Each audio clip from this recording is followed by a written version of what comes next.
We are Steve and Jill. Together, we've been buying and reselling land since the 90s. Our data-centric approach leaves our buyers asking, how can you sell it so cheap? Here on the Land Academy Show, We answer that and more.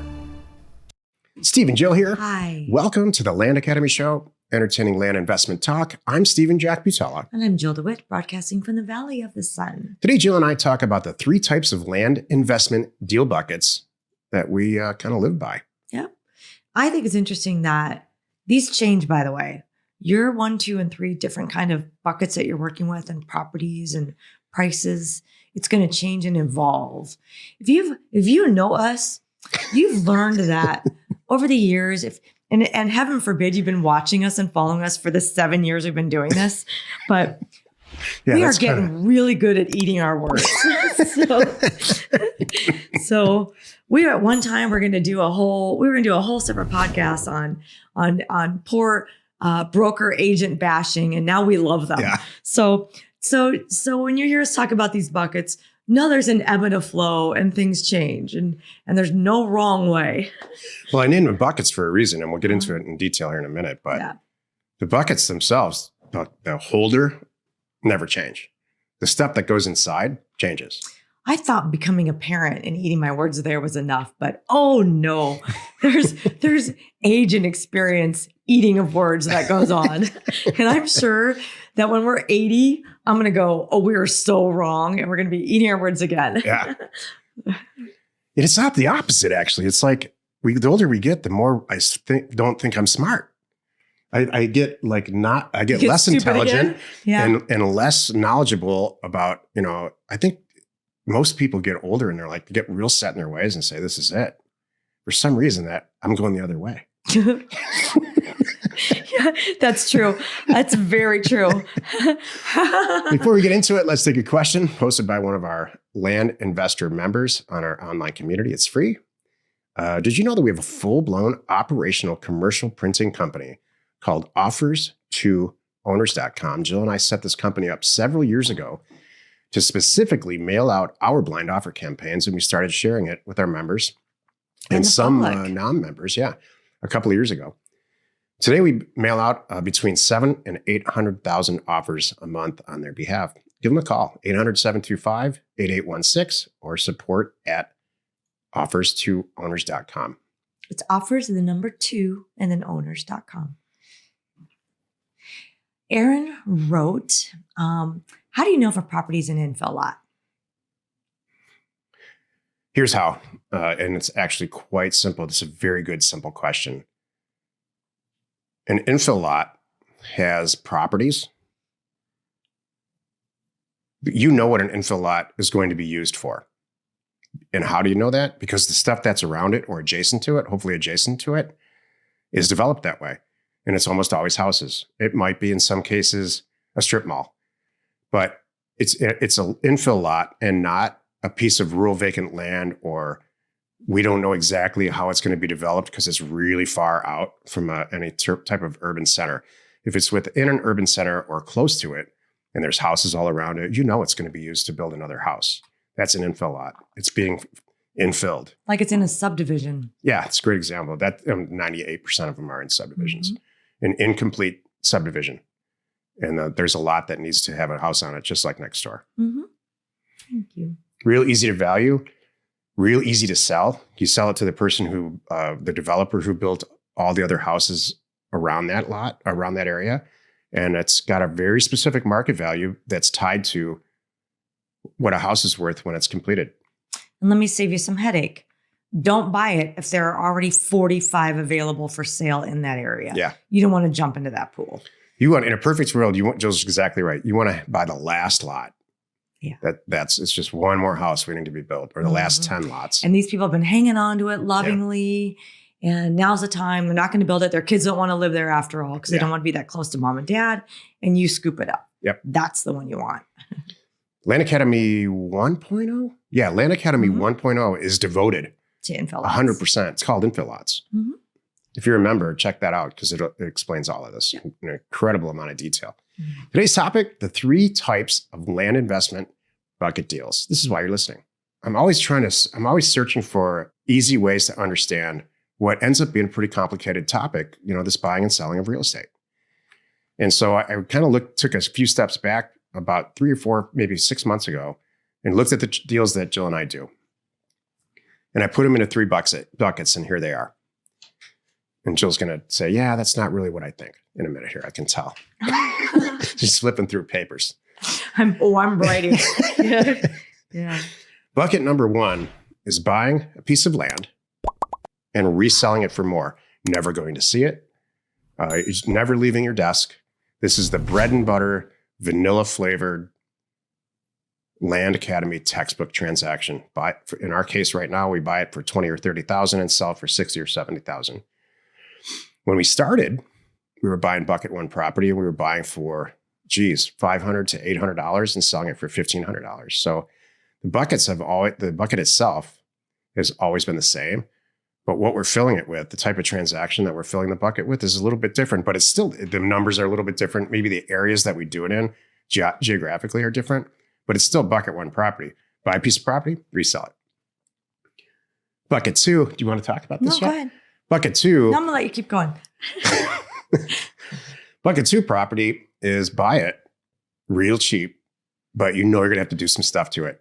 And I don't mean build a skyscraper. I mean, it might have legal access. You can see it, and everybody agrees it's got legal access. But to make to give it its value, its true value, wholesale value, you might have to blade a road in. Or you might have to file some papers at the county that says, Farmer Jones, said that there's access. I heard there's access, but we got to go through this to make sure that it's all legal and it's written in the deed and the easement's correct. So it takes a little bit of work to get it to where it's sellable. We do a lot less deals like this than we do bucket 1. That's what I was going to add. It's probably less than 10%. Yeah. It's very rare. 5 to 10% in a given year. Sometimes 0. I don't want to do it. Yeah. So I'm not eating my words on this one. When I say don't run out and get a survey, do you need a survey? Survey is a great example of bucket 2 property. Some people, because we've talked to people that were accidentally thinking that you had to get a survey on every property, and you don't need to do that. I mean, you can do that, but it's going to spend a lot of money for a lot of people that don't care about it. That's great, Jack. Why would you ever do a bucket 2 property then? Here's why. Because when we send these mail out and it all comes back, we don't do a bucket 3 mailer or a bucket 1 mailer or a bucket 2. We send it all out. It comes back. And then Jill and I stare at it and say, what's the best used? Well, we're going to pay $30,000 for this property. Right. And we all know that, and they've agreed. The sellers agreed. And we know if it's a bucket 1 property, you can sell for 60 or 70. Yeah, if we do some stuff to it, we take there's a little clearing over here, put a shed out there, we probably get a lot more money. Probably sell this for $90,000 to $100,000. So we shove it into bucket 2. We both accept the fact that it's going to take a little bit of work and some time or whatever. And then we soak a little bit more money out of the deal. I'm sorry. When you say we both accept, let's be truth time again. Jack accepts it. Nothing's ever fast enough for Jack. That's true. Jack says, okay, fine. So that's one of us has patience. Or we have to get a survey, and especially this day and age, surveys they cost $10,000. It takes 6 months. When I started doing this, a survey could happen the next day, and it was $1,200. So you have to weigh that. You have to weigh the time and the profit margin benefit. Okay. Bucket 3 property is taking that bucket 2 property concept about improvement and taking it way farther than that. That's doing a minor split. A lot of places in the country will allow you to take one APN, one property, and split it down into smaller parcels if you do certain stuff. And that takes a year at least. There's all kinds of stuff involved. But now that bucket 1 property that you're paying $30,000 for, at the end of the year when it's all done, might be worth $300,000 or $400,000. And so you have to decide which bucket